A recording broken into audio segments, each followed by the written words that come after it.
గత 4, 5 వీక్స్‌గా 2500 రేంజ్‌లోనే ఉంది. 80,500-82,500 ఈ రేంజ్ మధ్యలోనే ఉంది. ఇప్పుడు నెక్స్ట్ వీక్ ఏం జరగొచ్చంటే, ఇక్కడ 80,400 దగ్గర సపోర్ట్ తీసుకుంటే 82,500 వరకు నెక్స్ట్ వీక్ వెళ్ళొచ్చు.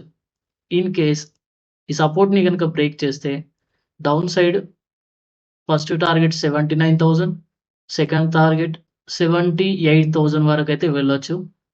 ఎలా వెళ్ళొచ్చంటే, దీనికొక ప్యాటర్న్ కనిపిస్తుంది మనకు చూడండి. ఇదేం pattern? Inverse head and shoulder pattern. ఈ ప్యాటర్న్ గనుక యాక్టివేట్ అవుతే మనకు అప్ సైడ్ మంచి మొమెంటం ఫర్దర్ డేస్‌లో నెక్స్ట్ వీక్ అలా రావచ్చు. మనకు మంచి మొమెంటం రావచ్చు.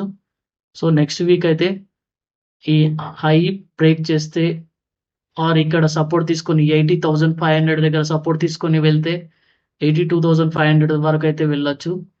ఆర్ ఇన్ కేస్ ఈ సపోర్ట్‌ని బ్రేక్ చేస్తే 79,270 వరకు ఫస్ట్ టార్గెట్, సెకండ్ టార్గెట్ 77,800 వరకైతే వెళ్ళొచ్చు.